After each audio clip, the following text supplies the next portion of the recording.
Bonjour et bienvenue sur la chaîne Commentaires et Dissertations. Aujourd'hui, au sommaire de cette vidéo, des conseils et astuces pour t'aider à réussir au bac de français. Reste bien jusqu'au bout de cette vidéo.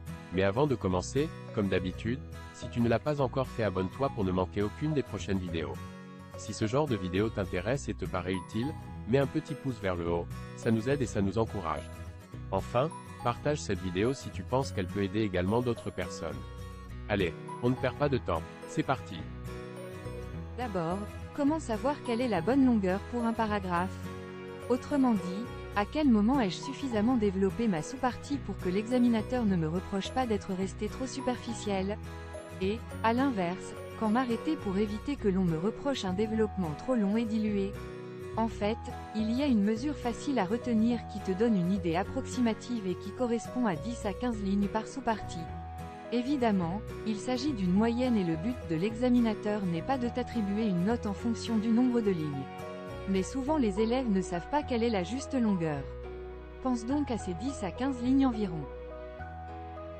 Ce qui nous conduit à la deuxième question, qu'est-ce qu'un paragraphe bien argumenté, en commentaire composé comme en dissertation? En fait, il faut que tu te rappelles que dans les deux cas, tu dois avoir une idée à défendre dans un paragraphe. Cette idée est contenue dans le titre de la sous-partie que tu annonces dans ta rédaction. Or, pour défendre cette idée, tu vas devoir t'appuyer sur un ou plusieurs arguments littéraires. C'est très important, nous y revenons juste après. Enfin, pour illustrer ton propos et le rendre plus intelligible, tu vas t'appuyer sur un exemple du texte. Non seulement cela illustre ton argument mais cela conforte la solidité de ton raisonnement.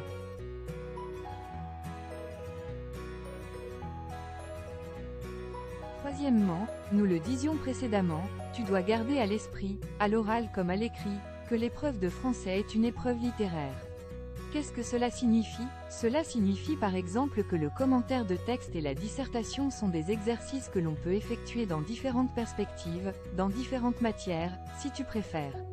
On peut donc faire une dissertation en histoire, en économie notamment. Qu'est-ce qui fait que tu vas aborder le texte de manière littéraire? Deux choses. D'abord, tu vas rechercher dans tes arguments et tes exemples des faits littéraires et ensuite, tu vas utiliser un vocabulaire spécifique à la littérature. Prenons un exemple pour éclairer notre propos. Prenons un exemple concret, que tu comprennes bien car c'est vraiment déterminant que tu comprennes cet aspect littéraire de l'exercice. Imaginons que tu aies un commentaire de texte sur un extrait de Balzac. Tu as décidé d'intituler ton premier axe une description réaliste. Puis, tu veux débuter par une première sous-partie dont le titre serait un décor vraisemblable.